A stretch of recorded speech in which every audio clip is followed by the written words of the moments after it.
You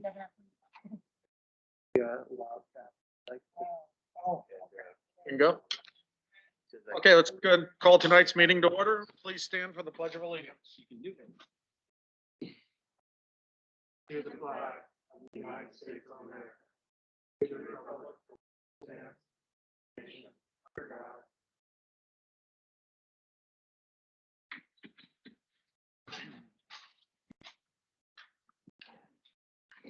Okay, roll call. All members of council are present. Approval of tonight's agenda. Do I have a motion? So moved. Hearing a motion by Councilor Polling. Is there a second? Second. Second by Councilor Haugen. Any discussion? Seeing none, all those in favor state by saying aye. Aye. Opposed? Motion carries. Public comments. I've got Mr. Federich. You step forward and just state your name. And before you speak, as we start this meeting, I'd like to inform everyone that all meetings are live and recorded through YouTube. Please make sure, unless you are speaking, your device is muted. Thank you. Welcome, sir. Paul Fidrich, Scappoose. Here to talk about urban renewal funds and the storefront business improvement programs. Consultant Elaine Howard gave a wonderful presentation. This is at the previous council meeting on what cities have done with these funds, ranging from simple facelifts in some towns to complete transformations, such as in Sandy, Oregon. Elaine said more than once that Sandy is the gold standard for urban renewal. I think anyone that's been there recently would agree. I feel this is an opportunity to rebrand Scappoose. Can we transform from a bedroom community to Portland to something truly wonderful? Can we transform our downtown into a small, quaint, and growing commercial district offering restaurants, shops, and other retail? By the way, this verbiage came directly from the Jensen Strategies Scappoose City Manager brochure. Should Scappoose follow Sandy's lead and use the urban renewal funds to transform the city? Perhaps we hire the same design consultant as Sandy and define what the look and feel of our town should be. And how would we go about doing that? Maybe we create a citizens committee working with the council and the design consultant. I've been talking a lot about what our town is all about. I was part of the Centennial committee, and a lot of it was talking about our past, but also our future, embracing the future. I think this is a great chance to embrace the future. One of the things that I've noticed around this town, I ask what we're all about, is how beautiful it is, the outdoor and the recreational opportunities. Similar to Hood River, who's about the same size as us, we have many amenities that should be amplified, namely our forest topography with panoramic views of the Cascade Mountains, Scappoose Marinas giving access to the Columbia River of boating and water sports, Scappoose Bay offering world-class paddleboarding, kayaking, and other water sports, the CZ Trail for running, walking, and biking. Rocky Point, for those that don't know, is 3,000 acres of mountain biking trails within just right outside of Scappoose city limits. It's the largest mountain biking area in the greater Portland area and beyond. In the future, our plans are for the South Scappoose Creek Nature Trail, Chapman Landing Waterfront Park, and many others that I probably missed. The economic development will come along with increased quality of life, rebranding the downtown with a focus on the downtown core, East Columbia Avenue and Southeast 2nd Street, eating establishments, pubs, shops with the same look feel will create a holistic experience to help redefine our small, quaint, small town, big community.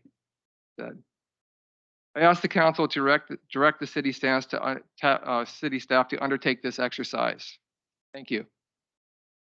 Thanks, Paul. Thank you. Well said. Is there anyone else who would like to speak on anything that's not on tonight's agenda? Maria, I'll have you speak during the two session areas. Okay, seeing none, we'll move forward. Old business, ordinance number 897, amendments to the municipal code, chapter 2.04, council meetings. Alex? Mayor Council, so in your packets this evening, you'll see that we made adjustments from the last meeting. They're in red. Uh, Peter and I took notes as quickly as we could while you all were speaking, tried to incorporate everything you asked for. If there's something we missed, let us know, and we can make further adjustments. And then just let us know if there's any piece you want to ask any questions about. Peter, I don't know if you want to add anything. I mean, there's some things that are just decision points, like the length of public comment. And then there are others where you didn't necessarily give us direct language to use, but we tried to kind of figure out where we're going with it and address your overarching concerns in those. So those are the two different types of edits that you'll see.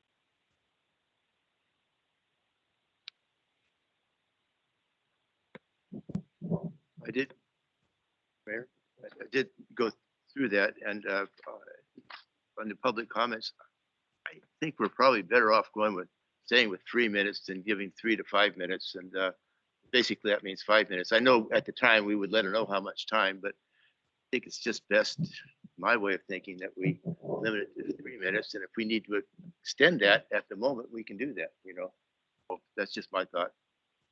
So we do have a member of the community that would like to speak. So what I was going to do after consulting with Peter is to reopen the public hearing so that she can speak.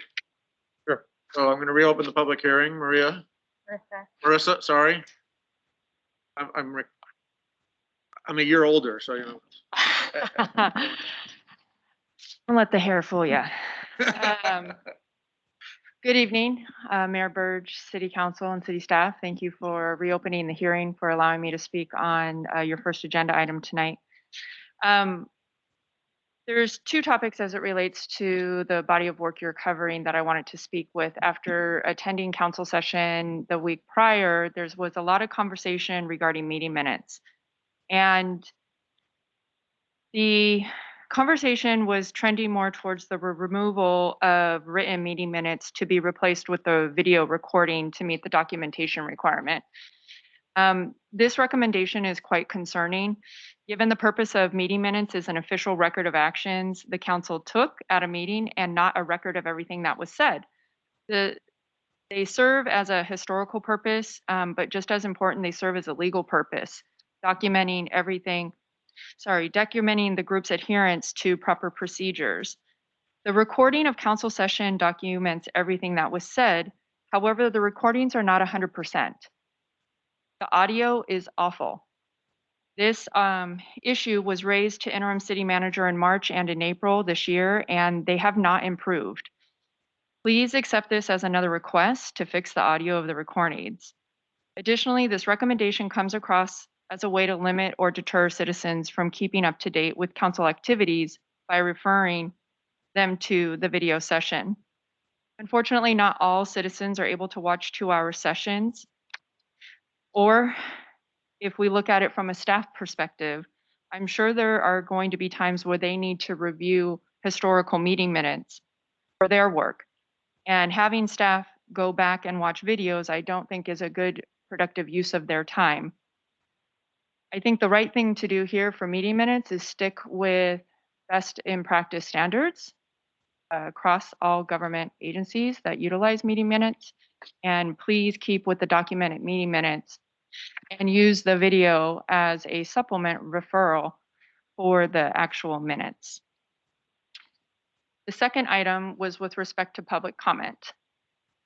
I'm in agreement with Council Haugen, who's recommended extending public comment to 5 minutes versus 3. 3 is definitely not enough time to be extremely thoughtful to bring an issue forward to council, and limiting citizens to speak on topics that are not listed on the agenda is concerning. When the public has an issue, they need your attention. They don't always have the luxury of reviewing the agenda in advance prior to coming to speak with you. And I should hope that the goal would be to encourage citizens' input and participation versus limiting participation and making it more bureaucratic. We are a small town, and I would hope that the goal is to encourage more participation versus less. So I'm kindly asking that you remove the restrictions to allow public comments for any topic and to increase the speaking time. Thank you. Thank you. All right, anyone else would like to speak to this public hearing? Seeing none, I'll close the public hearing. We'll go back to previously scheduled discussion. Any comment on what Marissa's comments? I think there are two things. One is that if we have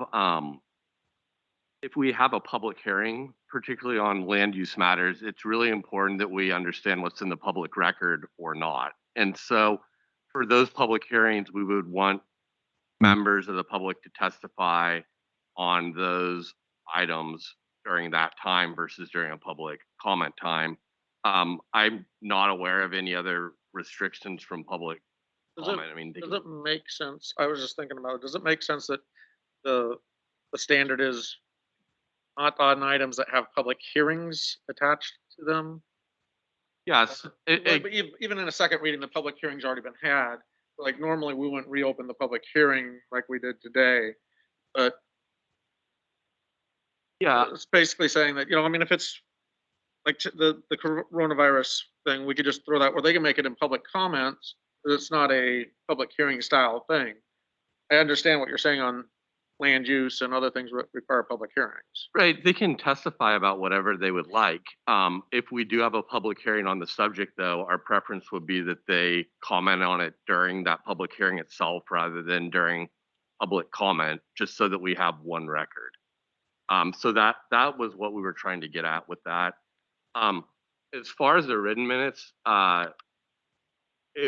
again, the reason that we suggested that language is we had a situation where the person that normally does the minutes was out, and under the prior language, we were concerned that, that it would be required to have the minutes, and we didn't really have someone to prepare them. And so that we said if prepared, not intending that eliminate written minutes, but just that if there was a situation where the minutes were not available to be considered by council, that wouldn't create a problem for us. Obviously we want the audio quality of any recordings to be as good as possible. Sometimes it's tough talking through masks and when we have people on the phones, but I think we've all learned to pull the mics towards us. So hopefully we'll avoid some of that in the future.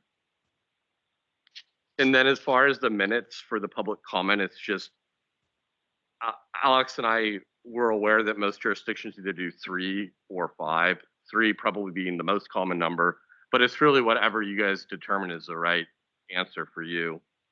3, 5, or some other number if you'd like.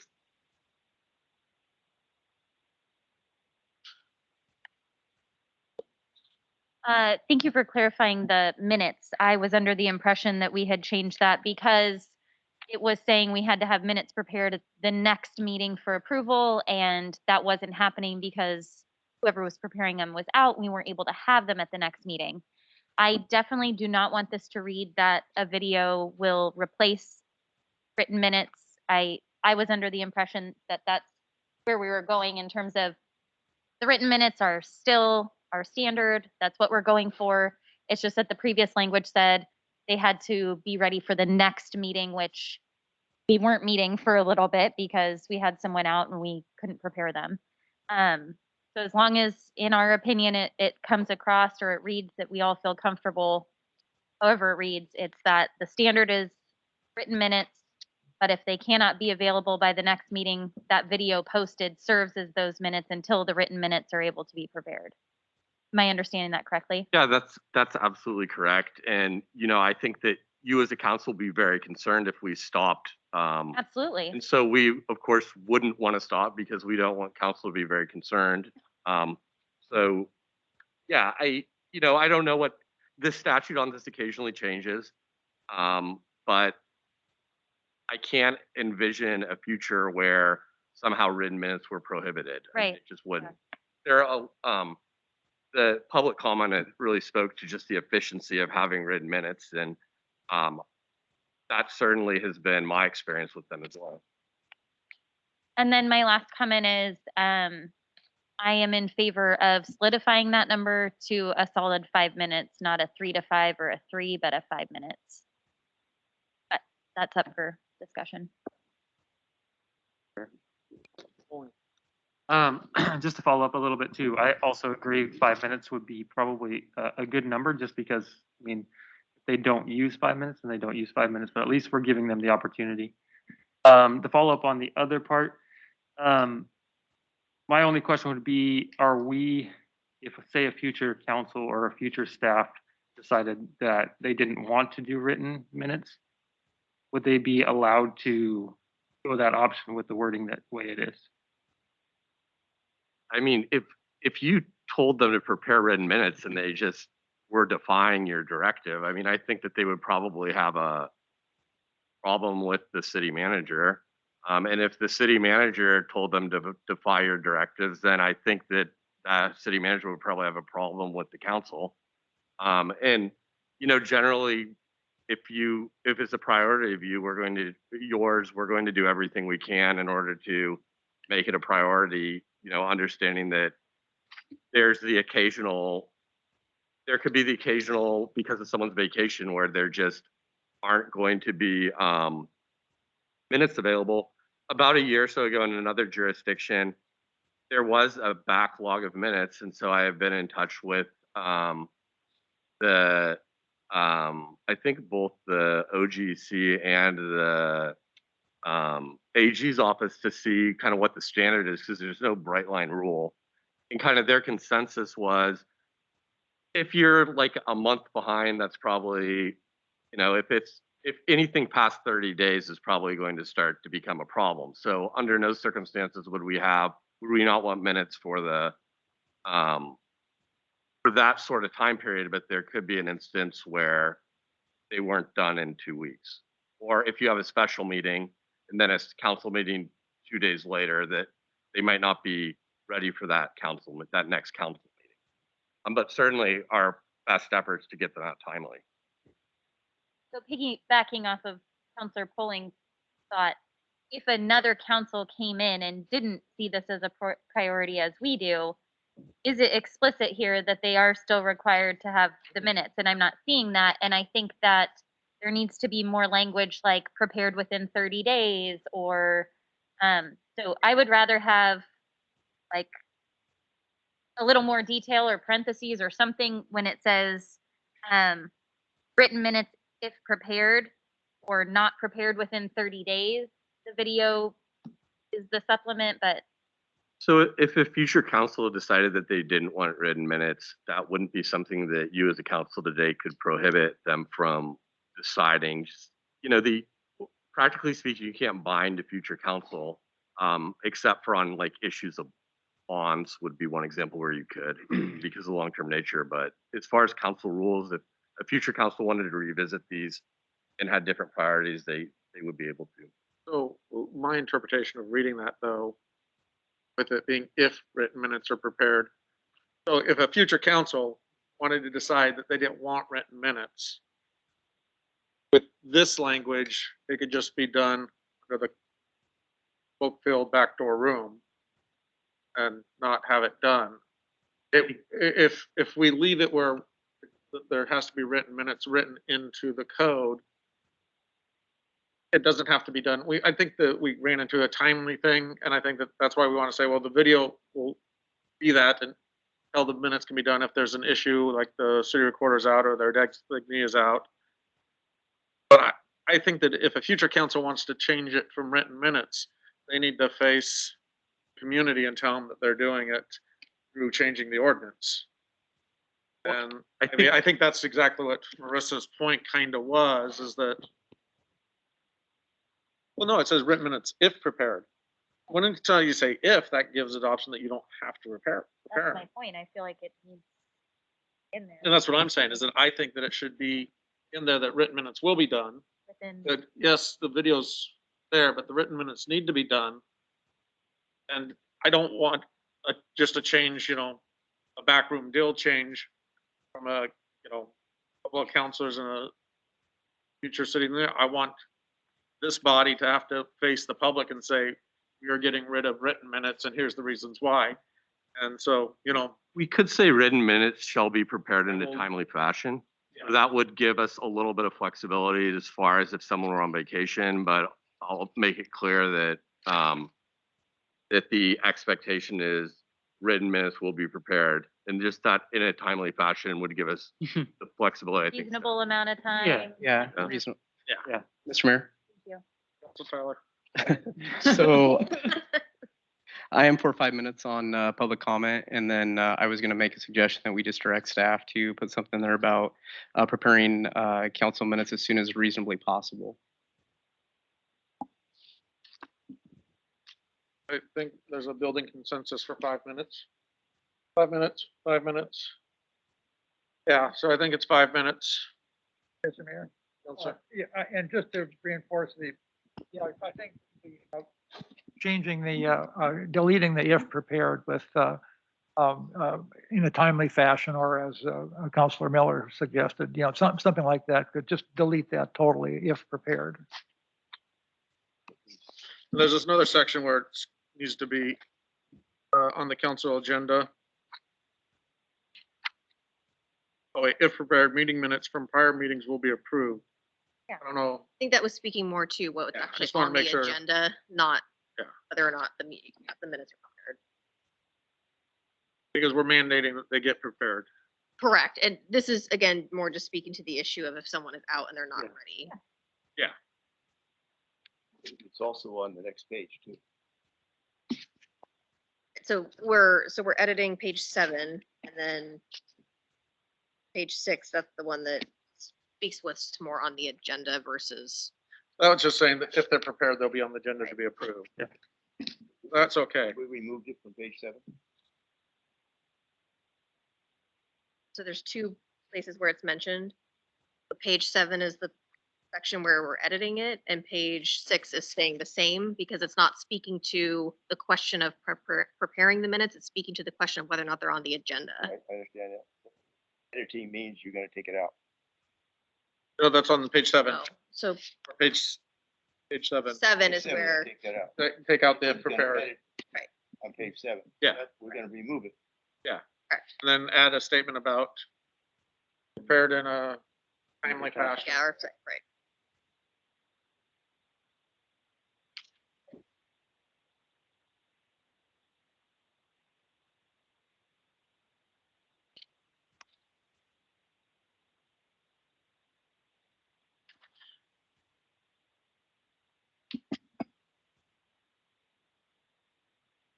So on,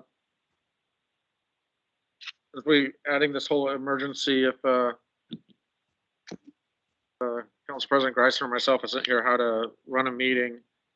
I was looking at the part about special meetings, I think, where we're gonna have the city manager coordinate it, be the city manager or a designee. And only because I'm gonna go back through history is that any of the times when I was having to call council meetings lead up to Hankins leaving the city. I don't know how that's going to work. About coordinating or a city manager to coordinate calling a meeting with their, about their, Termination. so I don't know how to reword that, or maybe this city manager or the mayor. We could do or mayor, or we could do or designee. So that if the city manager were out of town or something and they had a designee and then it came up, like a situation came up. Yeah, I'm just concerned about the awkwardness of just having gone through awkward situation. So we could say the city manager, mayor, or designee. Something like that. Yeah. That would give us maximum flexibility.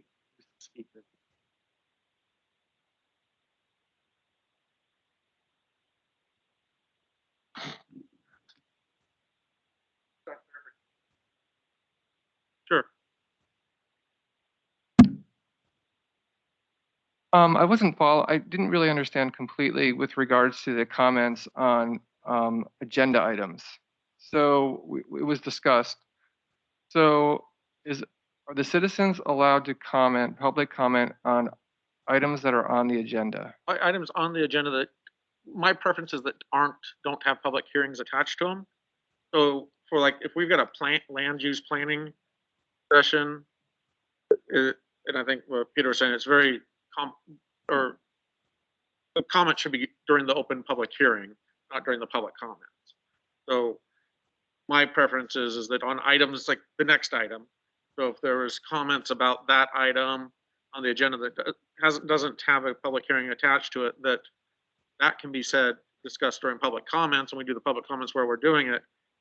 And then public hearing items, your budget hearings, your ordinance hearings, those things are all done within the scope of the public hearing. Thank you. You're welcome.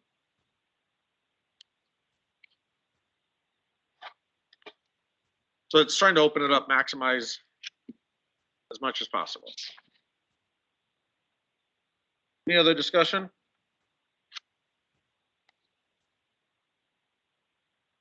Yeah, so, Mr. Mayor, we want to make sure that to Paul's comment that citizens will be allowed to speak in some fashion. Sorry, will be allowed to speak in some fashion on whether it's a public hearing. So they will have an opportunity. So this, we may have to clarify that language a little bit. Correct. So it'll.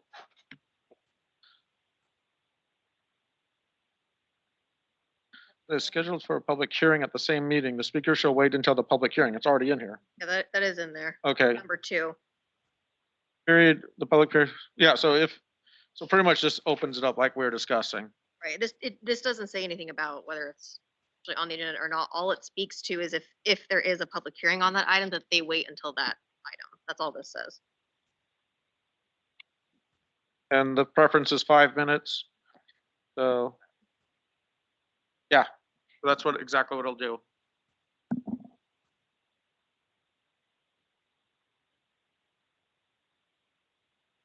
Any other discussion? Is our time changing to 6 o'clock then? And how did we decide if we happen to have a work session that day?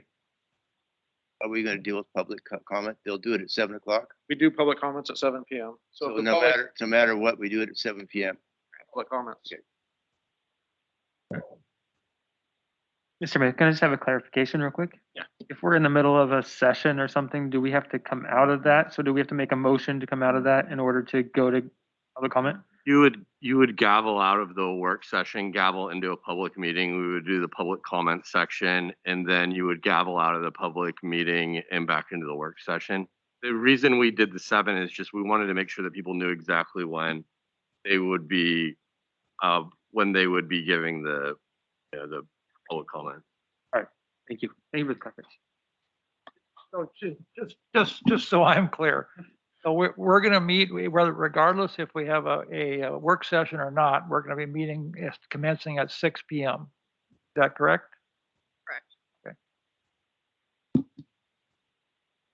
Okay. Is that okay with you working folks? Yes. My boss would prefer that I was working, but I'm here at 6 anyway. So, Councilor McHugh. The concern I would have, it might be minor, but if we have start a meeting at 6 o'clock, someone comes at 7 to give public comment, and we've already covered that item that they wanted to comment on. Are they just missing the boat? I was actually thinking that very thought. So, I mean, there are times where we have meetings that are extraordinarily short. For a long time, but yes. Well, I mean, we have. It seems like that if I was to come to the meeting at 7 o'clock and you'd already talked about it, I would think just wasting my time. Mr. Mayor, what was the intent of going to 6? I think I missed that. What are we accomplishing here? So the intent was that we've had a number of instances where we've had a work session that started at 6 and then it went like 15 minutes and then there was a 45-minute break. And then we've had instances where we had a work session at 6 and there was a lot of energy around the issues. And then we started the council meeting at 7 and then it was harder to regroup 2 weeks later and kind of re-go through all that information and get to, get guidance. So originally, our hope was that we would have almost all of your meetings, there's a work session before it. Um, it's very rare that you don't have one, though it happened tonight. And so the idea was that if you needed an extra 15 minutes to complete the work session, we would have that flexibility. If if the work session only lasted 15 minutes, we could go into, and I think what we had discussed was the non-public hearing agenda items and get through those. So it'll be something like counselor concerns or counselor updates, those sort of things. So we could get through those agenda items, and then there was a concern that you wanted the members of the public to know exactly when they could comment, which I absolutely understand that. And so we had said, well, if regardless of whether it's going to be a work session or a council meeting, if we say that the public comment period is at 7, that would meet those community concerns, but also give you the flexibility to conduct the meetings and work sessions as you wished. So, thinking out loud on this one real quick. My preference is I'm not as concerned about elected council members or staff having to break and wait around. My more concern is, like you said, the meeting that's got a lot of energy that bumps up against the 7 o'clock hour, and then people might have to wait. And so I don't know if there's a way to write it in I would prefer the council meeting start at 7, or as soon as the work session wraps up, where in that case, we break out, do the 7 o'clock thing. And I don't know how you write that in the words. I think that there's an issue. There's an issue with, if there's an item on the agenda and it's a 6 o'clock meeting and we've said at 7 o'clock they're going to get public comments, then, and there's, say this meeting tonight started at 6. I just getting past everything and then doing public comments. I hate public comments at the end because it tells people that we're not interested in what they're saying. We're trying to make them as bored as possible through the entire meeting.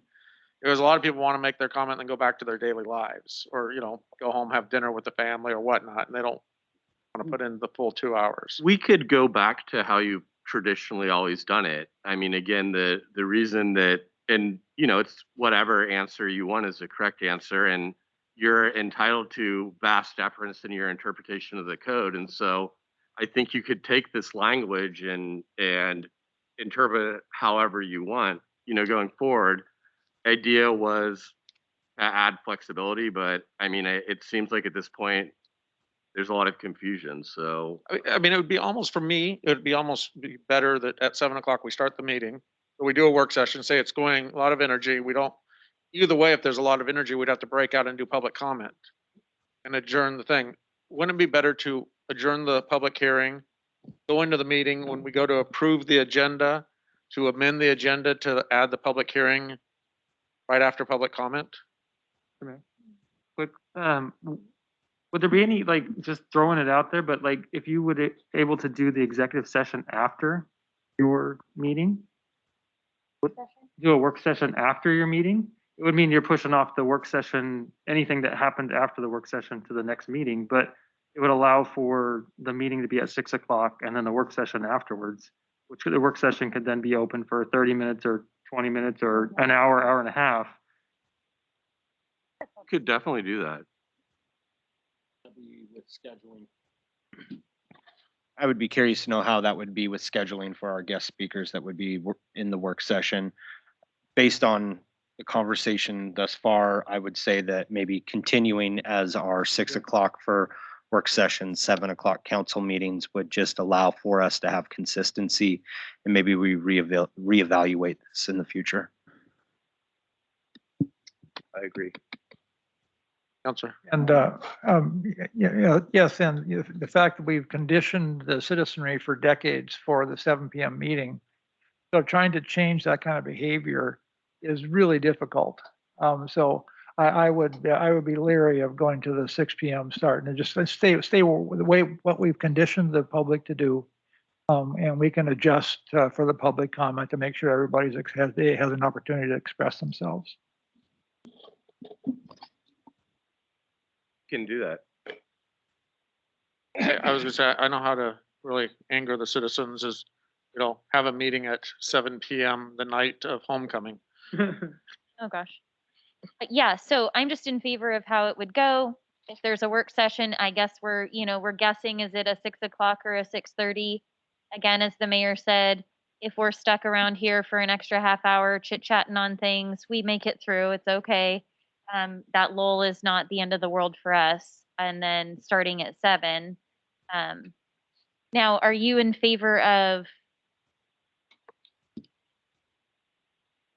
stopping the work set? Let's say we need more than an hour. It's time for council. We stop it. We have in the past continued the work session and people have to keep holding off on public comment. You still want to give them public comment at 7 and then go back into the work session when they're So, done? yeah, what I would do, my recommendation is that If there's like a flow and we If want there's to a keep flow, popping up, yeah. there is still, even with public comment, there's going to be a quick thing. So what I would recommend is that we call the meeting, that we adjourn the public here or the work session. We call the meeting to order, do the pledge of allegiance, roll call. We approve the agenda. In that case, what we do is we add in old business or somewhere, the work session, the continuation of the work session. Following public comment. Well, yeah, following public comment, do the public comments, gavel back into the work session, or then continuance the work session in the meeting, and then go through the rest of the agenda. So do you still want public comment to say beginning at 7, or do you want to just get rid of that? I just want it to be, maybe it's at the beginning of the I don't know meeting. that you need it if you're going back to a Yeah, 7 PM start. Exactly. I mean, I wouldn't mind saying that it's, I mean, I would assume you might not get to it right at 7, but it'll be. 7:03, yeah. Yeah.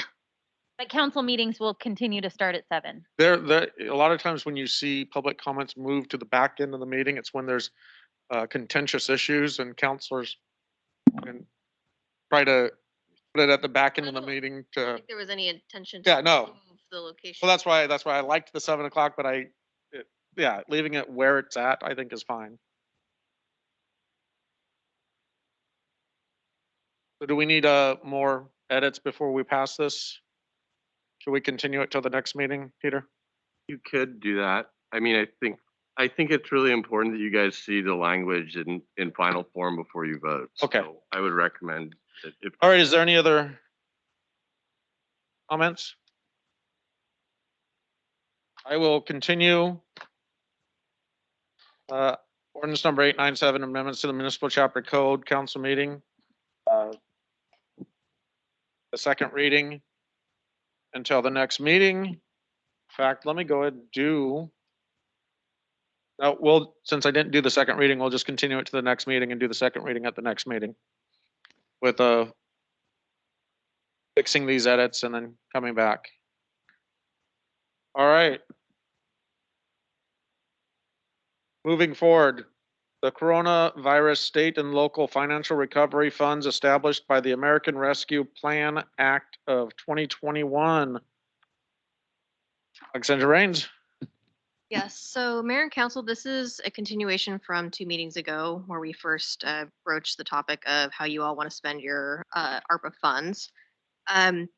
So we've added some sections to the staff report and come back to you with information that was requested. I know some of you had asked for additional information during the meeting. Some of you had approached us about some ideas. We went ahead and vetted those to see if they were essentially allowable under the interim rules. So that's included in here as well. Know that this is a lot to digest, so I would fully expect there be more meetings about this afterwards. But I did want to just point out that we do have Paul Vogel here again this evening, as well as Jeff Pritchard, to talk about their asks. The only other recommendation, I think, from staff this evening for funding was the water meter replacement project. We did feel like that was a really unique opportunity, getting that windfall of money to actually be able to replace those all in one shot, as opposed to doing it over, say, 10 years, or, it could take a really, really long time. Aside from that, we're really just kind of looking for some input and direction. Obviously, this is a big topic. There's a lot here. So we're just really wanting to get your thoughts on next steps, things you want to hear more about, things like that. Huel did do some of the research, so I'll have him jump in and take over, starting with the hazard pay or premium pay for employees.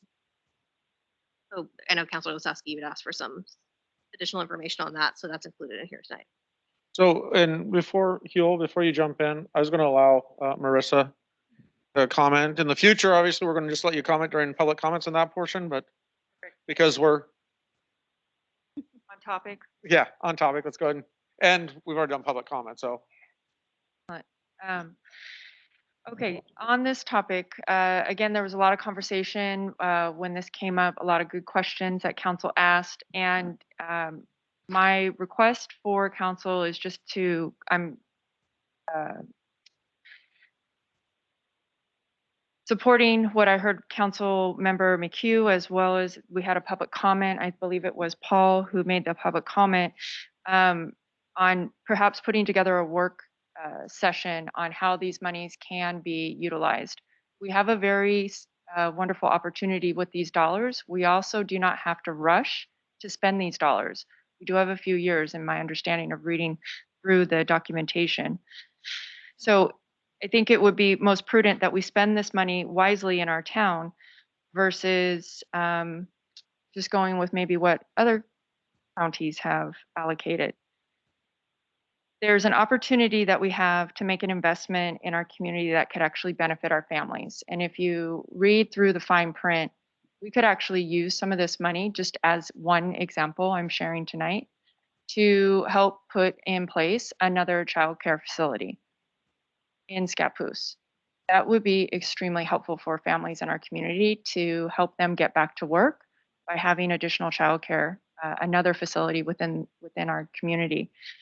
So I'm kindly asking that the council be prudent and go slow and really investigate how we can utilize these funds for the betterment of the entire community. Thank you. Thank you very much. Thank you.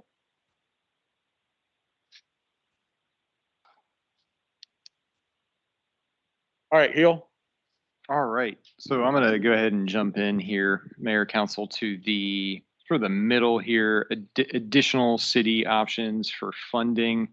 So I did do quite a bit of research in the interim final rule published by the U.S. Department of Treasury, as well as their FAQ guidelines that were published shortly thereafter, as well as a very informative webinar that the League of Oregon Cities put together. So for the two, and one thing I heard from Alex, and when I watched the recording of this meeting to kind of give me a starting point for doing some additional research, there are two examples that are recent and were, made publicly known in terms of their use of the premium pay or hazard pay or COVID bonuses, however you want to talk about it. I may use those terms interchangeably, but premium pay is the actual language from the interim final rule. So the state of Oregon was the first to do so for their employees. And you'll see it their example of state of Oregon. So they said that all employees would be eligible, excepting those that were on telework or remote work or work from home schedules, provided that they logged a certain number of hours in a range. Over a certain threshold, they got a slightly higher amount. And for represented employees that had worked at least 200 hours of overtime, they had an additional payment on top of that.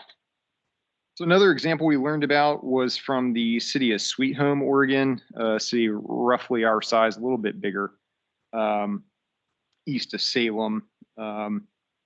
They took a different approach than the state did. They wanted to try to figure out the most equitable way to thank their staff for working through the pandemic. So they decided that the most equitable way to do that was look at a percentage of employees' salaries on a monthly basis for a set period of time. So the beginning of the pandemic in March of 2020 up until the end of the 1920 fiscal year on June 30.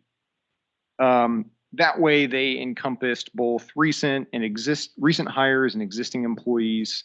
All of the city employees did work in person through the pandemic.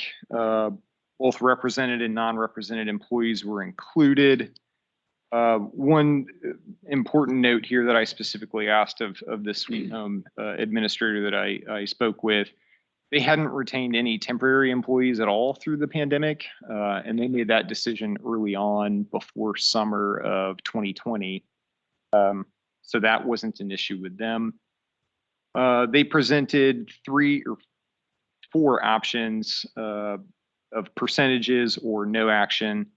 The average premium pay for their 57 employees was about $2,500.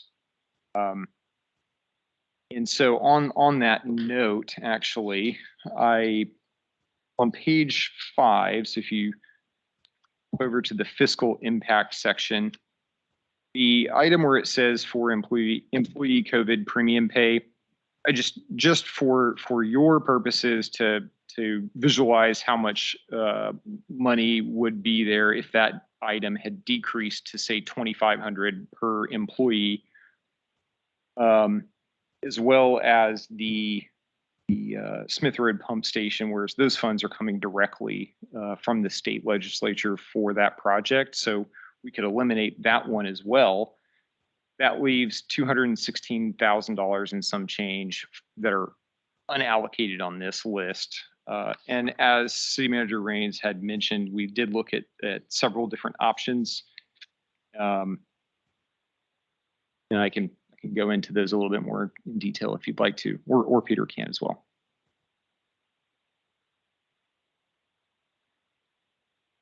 Counselor Haugen. I'm going to take Marissa's suggestion that we take Councilor McHugh's suggestion to form a work session and do a robust work session where we can get all of the elements. There are a lot of moving parts to this particular bill. You can create loan programs through this. You can pool funds for broader projects. There's all kinds of stuff that we really don't understand and can get our hands around at this point. So if we're thoughtful about the process, we do a really good community work session, invite the public, let's say in sometime in later in October when we meet, or early November. There is no rush.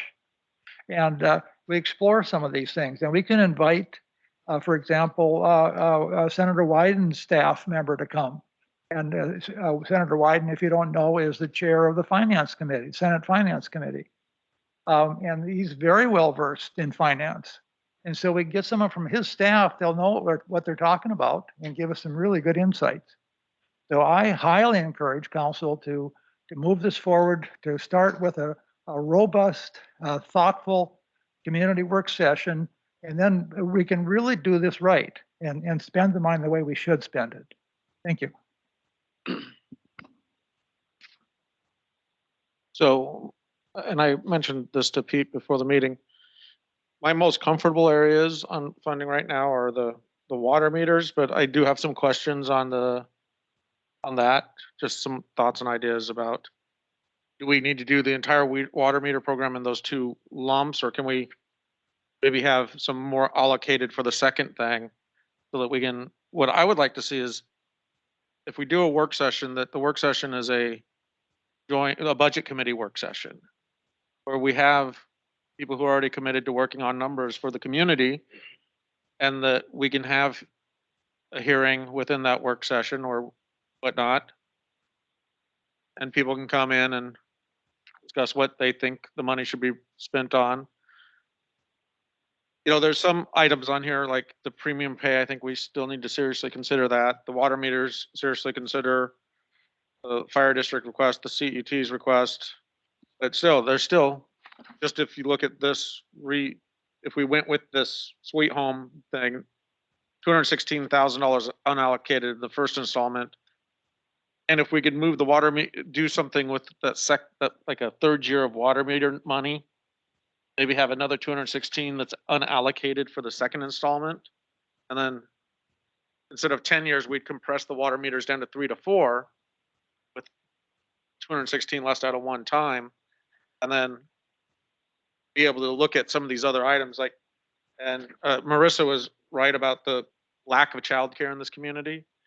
And I was thinking about that over the last couple of weeks, that I remember people coming to the council because of the lack of childcare, and the high entry to some buildings if there's never been a childcare facility there, and what are the numbers that we use for a childcare facility on some of our SDCs and buildings. So, if there's a program where we can help bump some of these needs in the community through these funds, I think we should take a serious look at it. And I think we should do it through not just the council, but invite the entire budget committee, because they might have more ideas. And I think that bringing in that larger group and inviting interested citizens could create the ability to have a package that is really good. Because right now I'm looking at 216 unallocated. It's like,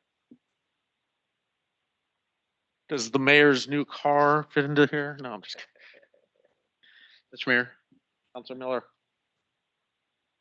So I'm just kind of wondering what the timeline would be on this, because I'm hearing that we have a lot of time, but at the same time in my head, I'm thinking that there's a couple things on here that might be time sensitive too. So, like the premium pay, there's some other issues with that too that I think we want to do sooner than later. So if it is the consensus of council that we do a work group or something similar to that, that maybe we would do it in phases or something. My question to you, City Manager Rains, is there anything on here that you believe is urgent and that you have kind of a timeline on? That might be useful for us to hear. Sure. Well, and also I'd want to probably extend this question to Paul and Jeff also, just to get their input on the items that they've requested, see what they think of their timelines. But yeah, so for instance, if say premium pay in any fashion is, something you want to look into further, particularly for the police department, I wouldn't be asking for you to make any kind of solid decision tonight, but it would be good to get some kind of direction that that's still something you're interested in so that we can go gather more information. So I would say that could be somewhat time sensitive. The water meter replacement, if again, we could space it out differently. We could not allocate all the money being requested by the Public Works Department, but getting some of that going so that we could start those replacements would be good. There is some discounts associated with replacing them all at once, I believe, once they install them for free, essentially. Right, an economy of scale, Right. if you will. So there are things like that, I think, just simply to consider. Again, we weren't really expecting a lot of final decisions tonight by any means. It's just more if there's anything on here that you're going, no, it's an absolute no, we can take it off the list. If you're still interested in it, we can keep looking into it. It's just more of a check-in point to see, what you all are thinking about these items. For instance, Huel did look a little bit into childcare. It is potentially possible. It depends on how you do it. Who you're giving the money to can create certain complications. So that's a big question. How do you want to fund that? So that's why, again, yes, some of this is going to be time sensitive, but a lot of this was really just wanting further direction on what and how you want this to lay out and what comes next. So the only thing that I would ask is that sooner than later we make a decision on the premium pay portion, because if I put myself in the shoes of the employees that are wondering if they're going to get this, I would want to know sooner than later. So Great. I would just ask that piece at least be prioritized sometime sooner than later. You specifically talking about patrol officers and command staff for the police department, or just all? Not necessarily. I don't think I can say that I would be concerned as somebody that might be getting that money and only say that it's for police. Yeah, sure. I think it's for the whole city and anybody that could be impacted by that. Well, I would ask for a point of clarification. Excuse me. I would ask for a point of clarification in regards to the COVID premium pay. Is that including our police department staff? And so if we were to increase their base pay utilizing these funds, would they be getting an additional payout from the funding of this? So we program? could do it so that they did, or we could do it so that they don't. Okay. It's really up to you. We would need to negotiate. Part of the issue with timing is that they're two different unions that represent different city employees, and we would have to negotiate with both because this would be outside of our contracted agreement. I mean, we got a letter from one of those unions, supporting it. The other thing is that for certain positions, depending on the pay, we as the staff would have to adopt written findings for those. So that's going to take, that would take a little bit of time as well. Our thought was if this is a non-starter, we'd want to know now, just because of the amount of work that would be necessary in order to, we wouldn't want to negotiate this all with the union and then tell them that, well, that it wasn't going to happen. So that was kind of our concern with that. There is definitely some flexibility in this, but this round was for some very specific purposes, particularly water and sewer infrastructure. Broadband was another thing that got a lot of, I read through the Treasury rules, and Huel did as well, and it was pretty dense reading, but but they were very specific, including on like the broadband, how well it would have to, the speed at which it would have to perform, other things like that. So there's some really, on one hand, you have got some flexibility. On the other hand, depending on the category, we'd have to get very specific. Mr. Mayor, Councilor Miller. I'm sorry, are you? Okay, so with that context in mind, would it be practical for us to say that as a council, yes, we do want to do premium pay or whatever that pay aspect looks like for employees? And it sounds like there needs to be some research done and get started on that.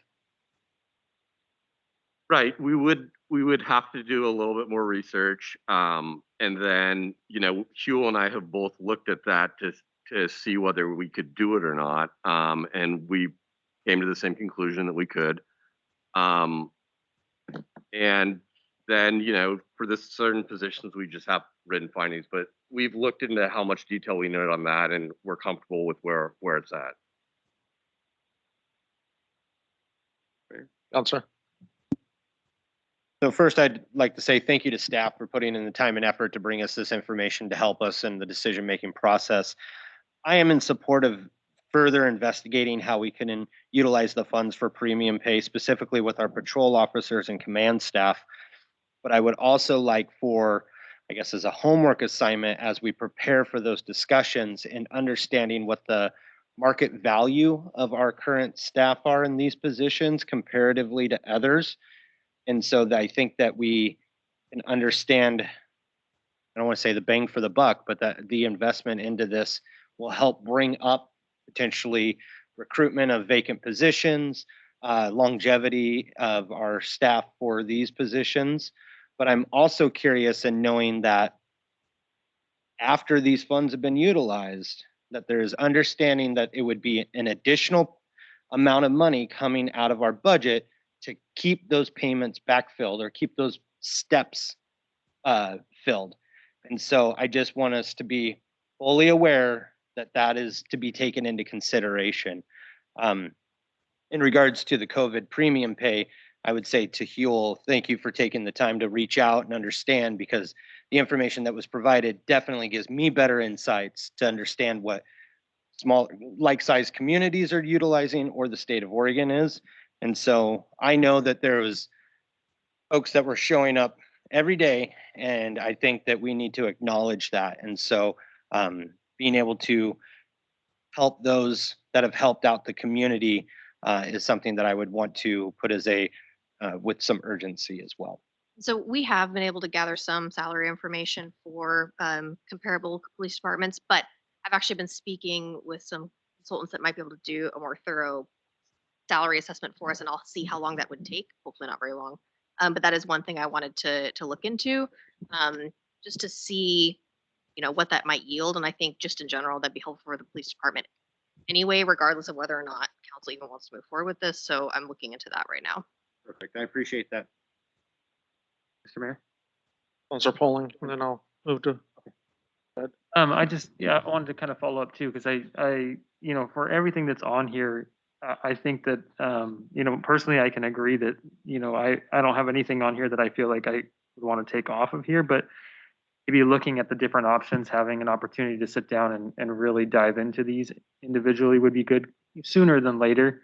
The only other thing I would say is maybe some more deep dive into the childcare side for the possibility. I know my first thought is concern about obviously how you would handle those funds, but more of like a grant side for the SDC funds side of it, some way that it wouldn't be specific to one type of person or anything else, but something that we could do to help promote adding childcare to the community. Counselor McHugh. I don't think we should be talking about this in any great detail at this time. I think we need to move this all forward to our work session and go from there. We're having a work session so we can figure all this out. And my thought is it might be extra work for the city, but we're not in any timeline. It's not going to be any more work if we give you the assignment next month or the month after or the month after. It's going to be the same amount of work. So my concern is that we get it right and we do what's in the best interest of the community. And I have some concerns about premium pay for staff. I don't see how it fits in the guidelines. I'm probably the most generous person on salaries you'll probably find. I want our staff to be the best paid of our community our size anywhere in the state. And I don't see how that fits. And I was told, or we got the guidelines that, well, it doesn't have to fit as long as the CEO says it does fit. So Peter, maybe you can explain that to me. I didn't see that anywhere in the guidelines. I'm sorry. I think that's a completely inappropriate comment to make. I think that's very, I'm sorry. Premium pay is Get it done. specifically addressed in the Treasury You're right. guidelines. So I can bring, you know, what probably would make sense is for us to actually bring in the Treasury guidelines so you guys can get an idea, because there's all the techno speak, but there's also the spirit of them. I mean, I don't know if you'd agree with that, but 100%. part of what it did was inform me of, you know, you dot these T's or you dot these I's and cross these T's, but the other was kind of like it was kind of an aspirational effect to it too, that helped me understand exactly what they were trying to get at with this tranche of money. And so it might be helpful for you to kind of see that, and then we can go through it together and you can understand kind of some of the technical details. So, thank you. Quick question for Chief Pritchard and Executive Director Vogel. What's your timelines? I'm gonna get up to the microphone so our recording system might have a chance of catching your words through your mask. Exactly. Thank you, Mr. Mayor and Council. Our timeline is such that as soon as we have reached our commitment of the $700,000 budget for 4 years, we will announce the center and begin hiring. Sooner that happens, the better. If we're in line for congressional appropriation in 2022, if we don't have the center up and operating, I don't know whether that affects the appropriation or not. But our timeline is such that we're trying to get this open. We know that there are businesses that need it. 2 calls today from folks that are looking for business counseling and business advice, and we've got momentum. The economic team board on Tuesday unanimously voted to approve a preliminary contract with the Oregon Small Business Development Network for startup funding for the hiring process and to initiate marketing. Doesn't mean we're starting it, but they approved the contract, so we'll get the contract squared away. So it's really the timeline is we're trying to accrue the funding so that we have a viable, we can commit to the communities that this thing will operate 4 years and you can rely on it. And so, you know, I certainly understand the interest in being very strategic about this. We tried to assist in that regard by doing a strategic plan and actually getting the statewide network to buy into that and fund almost 50% of it. And this this ask for a 4-year period comes down to about $71 per business, Scappoose, which is less than the hourly rate for a business consultant. So the sooner we have it, the sooner we'll make the commitment and get the process started. But I sidebar just for a second on childcare. Sure. We're involved in a couple of regards. One, a county work group around childcare, and childcare was complicated before the pandemic. It's even more complicated now.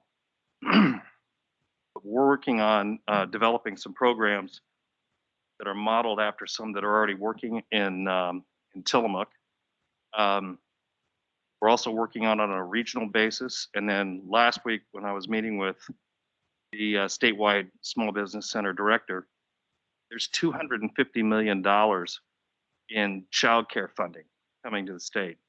And our conversation, I went to him after this regional workshop or work session, said, what can the Small Business Development Center network be doing to help deploy that $250 million to help childcare businesses be viable businesses? So they're now working with the state to not to get a share of that funding, but to make their small businesses actually probably hire childcare related business advisors on a regional basis. It wouldn't make sense on a county by county, on a regional basis. So I guess my point is, it's absolutely an important thing to look at. It's probably not as simple as setting up a center, but it could be. But there are a lot of complications, but there are people working on it. And I think it's an absolutely intelligent pathway for the city to look at and be involved in on a local, regional, and a statewide basis to leverage it. And childcare, there probably isn't a bigger issue still affecting businesses and employees than childcare. Off that soapbox. Thank you. Thank you. Chief Pritchard?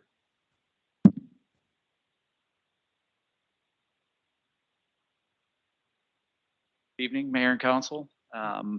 With respect to timeline for the fire district, we're in a situation where we're always trying to replace equipment. So as soon as we would get notification from the city that this is something that we can move forward on, we would be putting an order in on an ambulance immediately. With the build times today of over a year for equipment, sooner we can get an order in, the better, just because supply and demand is really challenging with chassis and, you know, the whole computer chip thing for electronics.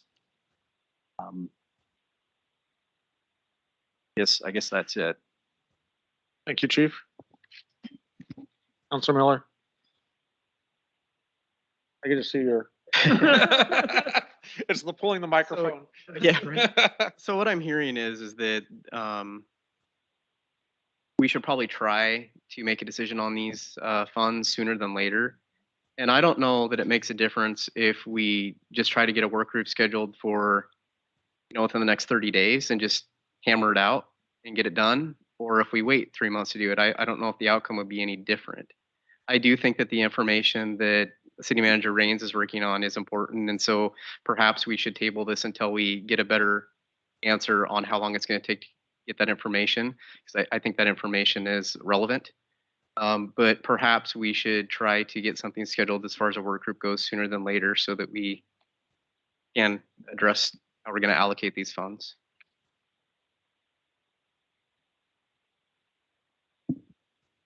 So on the other potential projects researched, the 1, 2, 3, 4th bullet, that kind of was connected to me being the school district liaison, I met with the superintendent, and I know that they receive funds, but had just asked in the broad scope, what are some things, previous year we bought the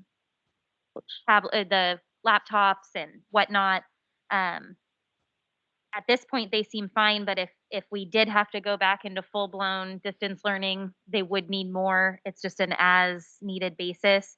I had talked to him about, as we're experiencing with our own microphones, my kids are soft speakers. If there was a microphone that they could pass around the classroom when students or teachers are sharing, they could, hear each other better through the masks.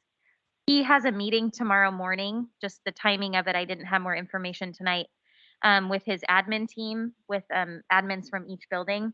We'll be getting more information back on what their needs are, and there might be a different need at the high school than there is, for the grade schools. Does the council feel like we're talking about a work session or multiple, that you feel comfortable with me saying this is what the superintendent has suggested, or this is what they need? Or do you feel like you need a representative from the school district to prepare something? Or I just want to make sure that the best information in detail is coming forward, and it's literally from them to me to Alex. So if there's a different method that you'd rather have, let me know. I think, Megan, I think for me, following up a little bit, I think we need a starting point, and having some sort of work session sooner than later gives us that starting point. Now, whether we get everything figured out in that point or it takes longer, I think we need to get working on this, because there are need for funds. Even though we do have time, I'd like to at least, put our best foot forward with this as soon as possible. So, And even if it's down the road, let's just table 3,500 for the school district, because that might be, or $5,000 or something. We might just have to table it and come back, or just say no, none at all. We'll figure it out as we go. Well, the great thing is that we can go through this, and there can be unallocated funds that we could spend later as something pops up or the need becomes apparent. So, but I think what we'd like to do is what I'm hearing is that, and my preference is that we do a joint meeting with our budget committee, or have our budget committee members there as they're kind of our budget representatives from the community. And then have it, also have it as a opportunity for community members to comment on what they think the funds should be spent for. Obviously, we can't spend it on anything, and do that kind of work session where we sit down and hammer it out. And maybe that's the only thing that happens that night. And if you would, Alex, reach out to Senator Wyden's Portland staff. They're very smart, knowledgeable folks, and give them a call and see if we can't get someone that's knowledgeable and understands the nuances of this whole recovery bill. And the same thing with Congresswoman Bonamici's office. They have some really exceptional people there. And if they're willing to come out and add to the conversation, we can only nothing but benefit from that. Councilor. So President Grayson, to follow up on your question, I would be curious to know what type of funding the school district's already received from the state. Absolutely. And I did have a childcare discussion with him, but the issue about having childcare on district property is you don't always know the third party that's doing it, and are they following COVID mandates, et cetera. So that was something that I had offered and we had talked about, but that was off the table. So they are not pursuing childcare on school property this year due to those restrictions. Yeah. I just think it's important we do include the school district in this process. It's they're partners with us, and they should really. Glad Megan's doing that. All right, so is that good enough direction? Okay, so That says it all. Okay. let me make sure I got this. Okay, so we're talking about doing a joint meeting with the budget committee on a work session coming up. So the soonest work session would be the 18th of October. I know that there is something scheduled for that, but I could move it. see, we could talk about, using the whole meeting if that's the preference too. Could reach out to, the senator and congresswoman's staff. Yul and I will look more into the childcare option and see if there might be a way to hand off those funds in a way that would work, that wouldn't be too complicated. I guess that's our only concern, is just the reporting aspect of that we would be on the hook for. There was a comment about potentially buying more Chromebooks for the school. Is that something you No, want?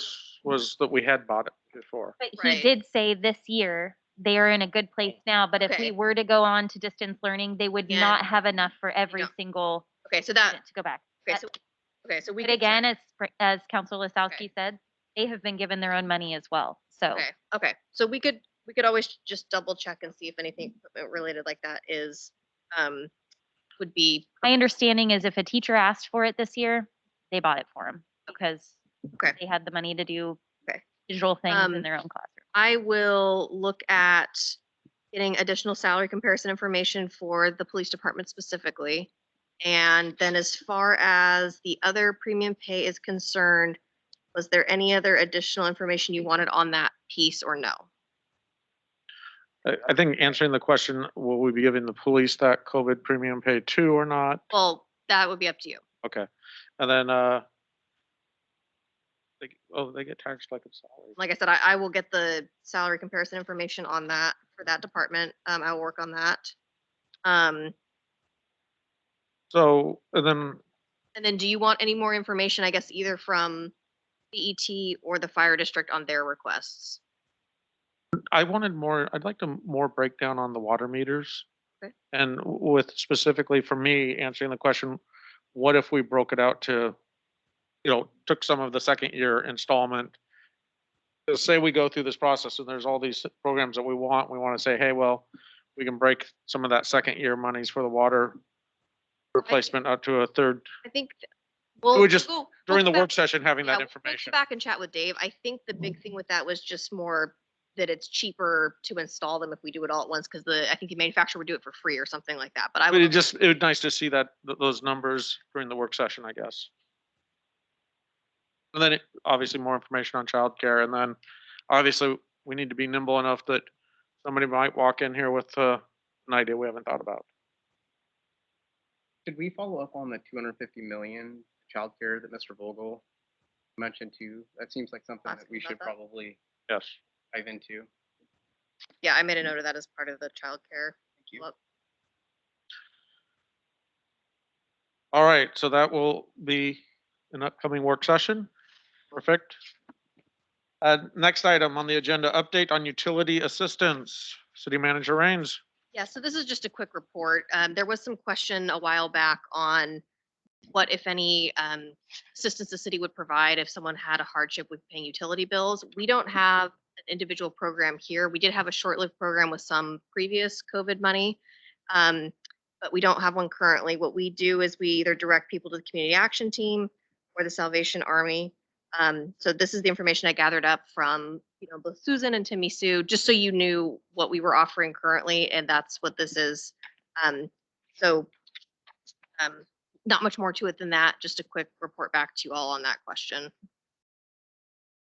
Thank you. Mr. Mayor, Councilor Miller. I have just a clarification on the Salvation Army section here. It says the police department offers vouchers from Salvation Army. So the police department staff can give a Salvation Army voucher. Am I understand that correctly? Okay. My understanding, correct. And it doesn't say anything about amounts. Is there limits? I'm not That- sure on the, Not to exceed $75. Yeah. Okay, thank you. Any other questions? All right, moving on. Announcements, calendar. Our next city council meeting will be Monday, October 18th, with a work session at 6 PM, council meeting at 7, unless it's been rescheduled as a work session just for these ARPA funds. Our next Economic Development Committee meeting is noon on October 21st. And next Planning Commission meeting is on the 28th at 7 PM with a Parks and Rec Commission meeting, I think at 6 o'clock on the 21st. Alexi, do you have anything? Yes, so Mayor and Council, I wanted to point out a couple things, and one of these Chief can go over with you. There was some follow-up to public comment. It's actually in the department head reports underneath the police section, but I just wanted to draw your attention to that if you didn't see it. The other question I had was looking back on some of my notes from public comments, there was a gentleman who had talked about a fireworks code update. If that's something you all are interested in, we would just need some direction on how you'd want to address that and when. The other thing is the 4th of July. yeah, right. Well, I was thinking New Year's might be the other. Anyway, it's just something to think about. I know that we still have some time, but New Year's popped into my head, so I just figured I'd bring it back up. And our city prosecutor, he has announced that he's going to be retiring, so we're preparing an RFP for that new position. And in years past, we had a couple members of council on the selection committee for that process. So, Mayor, I don't know if it needs to be maybe done right this second, but if you wanted to think about assigning some members of council for that. Yeah, in the past, it was just 3 council members, because usually there's interviews and then the council members Right. came back and recommended the candidate, and we Sure. trusted them. We do that here. Yeah, we trusted them. Yeah, so if you wanted to, assign 3 members of council for that process.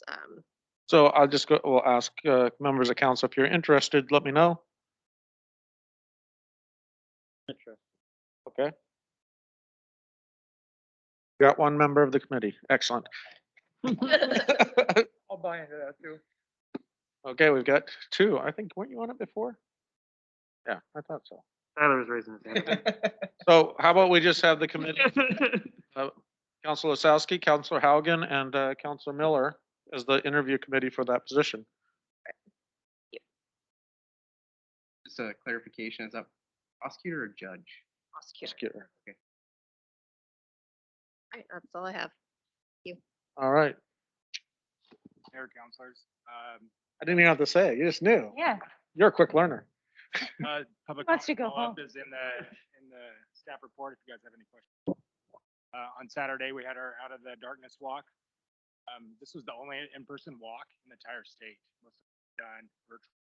But we had a very good turnout despite the downpour. And we had people as far as very good. And lastly, we're going to impact a group that out grants and stuff to the different police departments for traffic safety, UI grants, pedestrian grants, that kind of stuff, to make our streets safer. They dropped off some yard signs, about 20 or so. Yard signs could be picked up by the community if they want and put out there. They emphasize important traffic safety messages about distracted driving, impaired driving, speeding, and pedestrian safety. If any community member is interested, please contact the police department. And Thank you very much. Councilor Miller. Thank you to staff for all the work they're doing, especially on the COVID funds and the revision of the ordinance as well. That's it. Thank you. Councilor Point. I don't have a whole lot, just, I see the meeting, topics of discussion on the, report. Actually, I really like that, the follow-ups on the, stuff that's kind of been brought up in meetings, so I really appreciate that very much. Other than that, that's all I got. Council President Grayson. Not too much. Had met with the superintendent about funds, and Sean and I are going to meet out at one of the elementary schools for drop-off routine on Wednesday morning. The district is just kind of concerned about some procedures this year, so he'll give us his insight, and we'll communicate with them on maybe some measures they can take. And see you next month. While. Yes. Councilor Haugen. First, a shout out to all our staff again and council. So I think everyone has their nose to the grindstone, so that's good. Park and Rec meeting this past week. 3 quick items. The Park and Rec Committee would like the city to reach out to the school district to recreate the liaison that was on the Park and Rec Committee for a number of years. And that was a successful thing. So if someone from the city would do that, I think we'd have some willing people in the school district to take that role. And the Park and Rec Committee would like to get some small stuff done, just to feel good about what we're doing. And that's related to the school district as well. They'd like to paint pickleball lines on one of the tennis courts so that we can use one of the tennis courts on the school district property for pickleball, so joint use. And that would get a lot of community use, and it's something small. It's not going to be expensive. It's moving things in the right direction. And the third item of request from the Park and Rec Committee is that they would like to have a opportunity to review all park-related RFPs before they go out.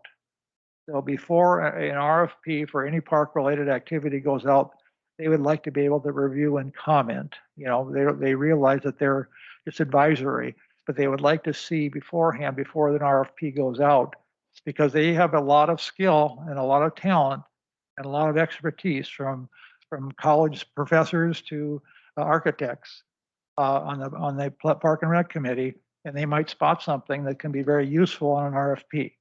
So that's a request they would really emphasize. They'd like to be in the loop for the RFPs. Okay, that's it. Thanks. This Saturday, I was really excited to see the turnout of local athletics taking place within our community. This is the first time in nearly 2 years that a lot of our youth programs were able to host events here in Scappoose, which was drawing in community members from, I think, mostly Washington County, the greater Portland area, to come out here and visit and see our wonderful community out here in Scappoose. But more importantly, I think it was just a great way for people to come together safely, and then also that our children, our youth, are being able to be active and continue to build on their interest and their bonds with one another. So it's just really, really exciting to see. So I appreciate that was able to take place. Besides that, I know that there's always something going on here in the city of Scappoose, it seems, and I just would like to say to our staff and also to our police department, thank you for all the work that you are doing to keep our community moving forward and also creating a safe community for us. Thank you. Well, I'd just like to follow up, say the same thing regarding our staff. You guys do great work for us. I know every one of these meetings we have, there's work that goes into it, and we appreciate that. I would also like to mention that I attended the Out of Darkness walk on Saturday, and I'm sure there's more than 200 people there. It was biggest. I've been to 4 of them, and this is by far the largest turnout we had. And so kudos to Timmy Sue for all the work she put into that. And I'm not sure who the other people are that put a lot into it, but it went very, very well. And I think anything's going to make a difference in a little way. Maybe that's going to make a difference. Communicated very clearly on anybody dealing with those types of things with their family, and gave resources for people they need help on different things. So I thought it went very well. And also, I'd like to follow up on a comment made at the beginning by Mr. Fidrich that I think in our long-term planning, and I know branding is in there somewhere, but I think it's really critical that we get moving on that as soon as we can, and that's maybe part of our 50-year plan or whatever it is. But that's a big piece that's missing for Scappoose right now. That who are we? We need to have an identity, something to hang our hat on. And I believe Elaine's comments that we got at our last meeting, I thought were very timely, and hopefully we can use some of those urban renewal funds or other funds that are available. But I do think it's an important thing that we need to get rolling as soon as we can. That's it. Thank you. Thank you. So a couple of things. The first thing I wanted to mention is that within the next couple of years, The 911 district is going to be going out for a bond, it looks like. And it's kind of an important thing for our first responders to make sure that they can properly communicate. That's probably their most important contact point, is being able to pick up the radio and have it work. In that thought process and discussions, I know that Councilor Miller has been, and is probably the most knowledgeable person when it comes to communication systems on this council. So for the time being, and since we're with an interim chief and going to be looking for a new chief, and having a counselor kind of as a liaison to the 911 board, I was kind of hoping that the council would accept the idea of me appointing Councilor Miller to be a liaison to the 911 board to be able to get information for us so that we know and the city knows that whatever's being put out there is going to meet the needs of not only our police department, but the fire district as well. Because, I saw some preliminary stuff and I just was like, wait a minute. And so I just want to make sure everyone's on the same page, and that anything that comes out we've put out measures for money. This fire department has put out measures for money. We all understand that building a team that understands the message to getting out, why do we need this much money to do this, is very important. And if the message is reduced capacity, you're not going to get the money. People are just not going to vote for it. People aren't going to support it. So we need to make sure that whatever gets put out there, and any ask for our tax-paying citizens, because everybody that lives in this community will end up paying as a part of their property taxes for this, will need to go, we need to make sure that the city police department and our partners at the fire district are on board with whatever they're trying to propose out. And I think that's extraordinarily important. I think the council has an interest in doing that. So I'd like to have Councilor Miller just represent us, be able to report back to us, maybe teach us a little bit about communication systems, if you'd be willing. Yes. So, is that okay with everyone? You bet. All right, Councilor Miller. Other than that, kind of took last week off, kind of. Oh, nice. Well, had this thing called a birthday apparently. So did Tyler, and so did Josh. So happy birthday to the Virgos on this council. We almost have the majority. Yeah. But I think that the Out of Darkness Walk has been one of the real successes that the police department has put on. And it's, some of the stuff I really like is seeing our police officers and our police department doing that extra outreach to the community, really get to know the community, and to show that there's more sides to being a peace officer than just writing them a ticket or that stuff. And that it's about being a part of the city team to make a better community. Yes, sometimes they have to write tickets to those people that don't live in town that speed through town. But, we appreciate everything they do. So thank you. And is there anything else? Just had one other note, or one other thing. Since Chief Pritchard's here, I'd like to also commend you and your staff on, there's a couple of decent sized fires that happened in our community, and you guys and your team did a phenomenal job of keeping those under control. So thank you. Thank you. All right. Anything else? Meeting adjourned.